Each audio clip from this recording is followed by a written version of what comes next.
ಎಲ್ರಿಗೂ ನಮಸ್ಕಾರ. ರಾವ್ಸ್ ಕಿಚನ್ಗೆ ಸ್ವಾಗತ. ನಿಮಗೆ ಎಲ್ರಿಗೂ ಭಾಳ ಸುಲಭವಾಗಿ ಮಾಡುವಂಥ ಒಂದು ಸಂಜೆಯ ಕಾಫಿಯೊಟ್ಟಿಗಿರುವಂಥ ಒಂದು ಸ್ನ್ಯಾಕ್ ತಿಂಡಿ. ಅದಕ್ಕೆ ನಾವು ಉದ್ದಿನ ಬಳ್ಳಿ ಅಂತ ಒಂದು ಹೆಸರಿಟ್ಟಿದ್ದೇವೆ. ಈ ಉದ್ದಿನ ಬಳ್ಳಿ ಸಾಮಾನ್ಯವಾಗಿ ಯಾರು ಮಾಡೋದಿಲ್ಲ. ಇದನ್ನು ನೀವು ನಾವು ಹೇಳುವ ರೀತಿಯಲ್ಲಿ ಮಾಡಿ ಅದರ ಟೇಸ್ಟನ್ನು ಎಲ್ಲರೂ ಮಾಡಬೇಕು ಅಂತ ವಿನಂತಿಸ್ಕೊಳ್ತಾ ಇದ್ದೇನೆ. ಇದಕ್ಕೆ ಬೇಕಾಗುವ ಸಾಮಗ್ರಿಗಳು: ಒಂದು 2-3 ಗಂಟೆ ನೆನೆಸಿಟ್ಟಂಥ ಅಕ್ಕಿ, ಮತ್ತು ಅದಕ್ಕೆ ಸ್ವಲ್ಪ ತೆಂಗಿನಕಾಯಿ, ಒಂದು ಅರ್ಧ ಹೋಳಿನಷ್ಟು, ಆಮೇಲೆ ಒಂದು 5-6 ಬ್ಯಾಡಗಿ ಮೆಣಸು ಮತ್ತು ಊರಿನ ಮೆಣಸು ಕೂಡ ಹಾಕ್ಬೋದು. ಆಮೇಲೆ ಸ್ವಲ್ಪ ಉಪ್ಪು, ಒಂದು 2 ಚಮಚದಷ್ಟು ಉಪ್ಪು, ಒಂದು 2-3 ಟೇಬಲ್ ಸ್ಪೂನಷ್ಟು ಕೊತ್ತಂಬರಿ, 1 ಸ್ಪೂನ್ ಜೀರಿಗೆ, ಸ್ವಲ್ಪ ಅರಶಿನ ಮತ್ತು ಒಂದು ಚಿಕ್ಕ ತುಂಡು ಬೆಲ್ಲ. ಇದಿಷ್ಟು ಇದಕ್ಕೆ ಬೇಕಾದಂಥ ಸಾಮಗ್ರಿಗಳು.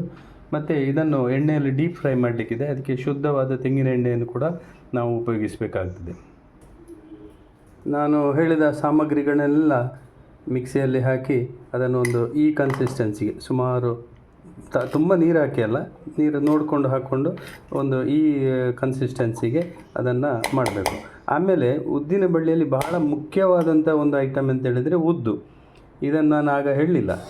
ಯಾಕೆ ಹೇಳಲಿಲ್ಲ ಅಂದರೆ ಅದರಲ್ಲಿ ಸ್ವಲ್ಪ ವಿಶೇಷತೆ ಇದೆ. ಸಾಮಾನ್ಯವಾಗಿ ಚಕ್ಕುಲಿಗೆ ಇದಕ್ಕೆಲ್ಲ ಉದ್ದನ್ನು ಹುರಿದು ಹಾಕ್ತಾರೆ, ಆದರೆ ಇಲ್ಲಿ ನಾವು ಹಾಗೆ ಮಾಡೋದಿಲ್ಲ. ಹಸಿ ಉದ್ದನ್ನೇ ಈ ಥರ ಹಸಿ ಉದ್ದಿನ ಬೇಳೆಯನ್ನೇ ಸುಮಾರು 1 ಕಪ್ನಷ್ಟು ತಗೊಂಡಿದ್ದೇನೆ. ಇದನ್ನು ಸಣ್ಣಗೆ ರುಬ್ಬಿ ಪೌಡ್ರ್ ಮಾಡಿಕೊಂಡು ಆ ಪೌಡ್ರನ್ನು ನಮ್ಮ ಹಿಟ್ಟು ಮಾಡಿದ್ದೇವಲ್ಲ ಇದಕ್ಕೆ ಮಿಕ್ಸ್ ಮಾಡಿಕೊಂಡು ಬೇಕಾದ ಒಂದು ಕನ್ಸಿಸ್ಟೆನ್ಸಿಯನ್ನು ಮೇಂಟೈನ್ ಮಾಡಬೇಕು.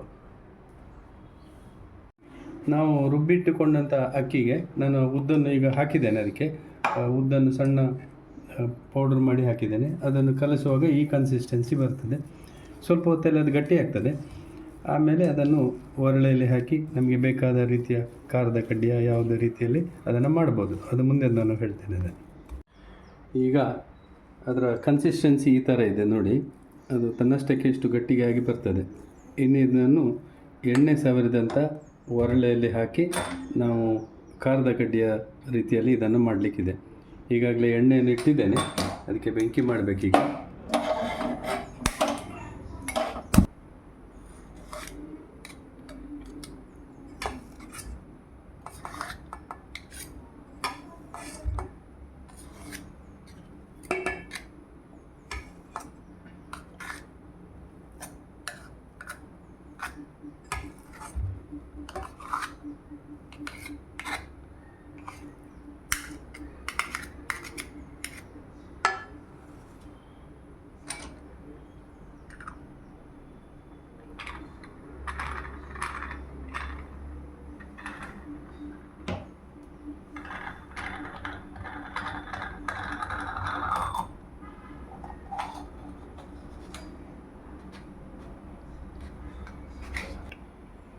ಈಗ ಎಣ್ಣೆ ಕಾದಿದೆ. ಅದನ್ನು ನೋಡಲಿಕ್ಕೆ ಒಂದು ಚಿಕ್ಕ ಪೀಸ್ ಅದಕ್ಕೆ ಹಾಕಿ ನೋಡೋದು.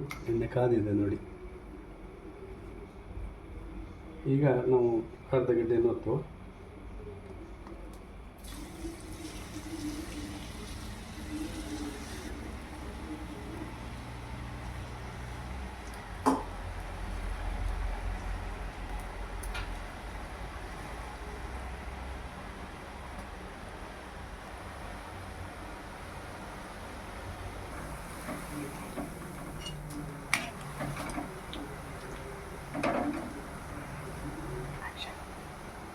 ಈಗ ಅದನ್ನು ಅಡಿಮೇಲೆ ಮಾಡಿ ಸರಿಯಾಗಿ ಕಾಯಿಸಬೇಕು. ಒಳ್ಳೆ ಗೋಲ್ಡನ್ ಬ್ರೌನ್ ಬರುವವರೆಗೆ ಅದನ್ನು ಎಣ್ಣೆಯಲ್ಲಿ ಕಾಯಿಸಬೇಕು. ಎರಡೂ ಬದಿ ಚೆನ್ನಾಗಿ ಕಾಯಿಸಿ ಆಮೇಲೆ ತೆಗಿಬೇಕು. ಈ ಗುಳ್ಳೆಗಳೆಲ್ಲ ನಿಂತರೆ ಸಾಧಾರಣ ಆಯಿತು ಅಂತ ಲೆಕ್ಕ. ಈಗ ಗುಳ್ಳೆಗಳೆಲ್ಲ ಕಡಿಮೆ ಆಗ್ತಾ ಬಂತು. ಈಗ ಇದು ಆಗಿದೆ ಅಂತ ಅನ್ನಿಸ್ತೇನೆ. ತೆಗಿತಾ ಇದ್ದೇನೆ ಈಗ.